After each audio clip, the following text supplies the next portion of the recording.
சோழா நீ எப்படி இங்க?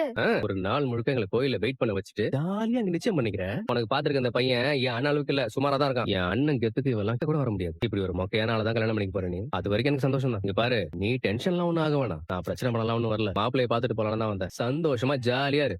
நான் வரேன். சரிங்க பிரதர், நான் அப்படியே கிளம்புறேன். Okay bro. All the best. Thank you bro. சாப்பிட்டு போங்க. கண்டிப்பா நீங்க போய் ஜாலியா போட்டோக்கு போங்க. Okay bro. லூசு பையன். சோழா அங்க போனார்ல, இன்னும் வரவே இல்ல பாரு. அவன் என்னமோ பண்றான், விடுங்க. இல்லங்க, அங்க போய் ரொம்ப நேரம் ஆச்சு, இன்னும் வரல. அங்க ஏதாவது பிரச்சனையா இருக்க போகுது. ஆனா அவங்க போலீஸ் ஸ்டேஷன் போற ஆளுங்க, அவங்க மாட்டிட்டாருன்னு வைங்களேன், எல்லாருக்கும் தான் டென்ஷன். அதான் பயப்படுறேன். அவன் எவ்வளவு பெரிய தில்லாலங்கடின்னு எங்களுக்கு தாங்க தெரியும். நீங்க பயப்படாதீங்க, அதெல்லாம் வந்துருவான். ஆமா, நீ இந்த மாதிரி விஷயத்துல எங்க அண்ணன் கில்லாடி இப்படி வேலையை முடிச்சிட்டு வர போதும் பாருங்க. போட்டோ எடுத்துட்டியா? இந்த சோழன் முயற்சி எடுத்து அது முடியாம போகுமாடா? முடிச்சிட்டேன்டா. சூப்பர் சூப்பர்ண்ணே. எங்க போட்டோ காட்டு. என்னண்ணே?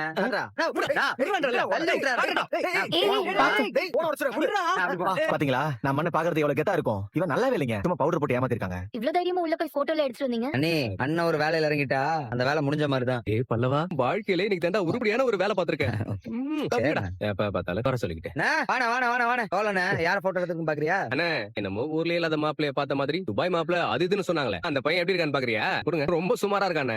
டேய், அப்படிலாம் சொல்லாதீங்கடா. அண்ணா சும்மா வாங்கி பாருண்ணே. இந்த வேணாண்டா, எப்படி இருந்தா என்ன? ஆட, கொஞ்சம் நல்லா பாத்துருக்கலாம்ல. இந்த பையன் கார்த்திகாவுக்கு பொருத்தமா இருக்கிற மாதிரி தெரியலையேடா. இப்போ உனக்கு நிம்மதியான? கார்த்திகா நல்ல பொண்ணுடா, இன்னும் கொஞ்சம் நல்ல மாப்பிளைய பாத்துருக்கலாம். நாம என்ன செய்ய முடியும்? விடுங்க. என்னப்பா இன்னும் அடுப்பே பத்த வைக்காம இருக்கீங்க? சரி, நானே பண்றேன், நீங்க எல்லாரும் உள்ள போய் உட்காருங்க.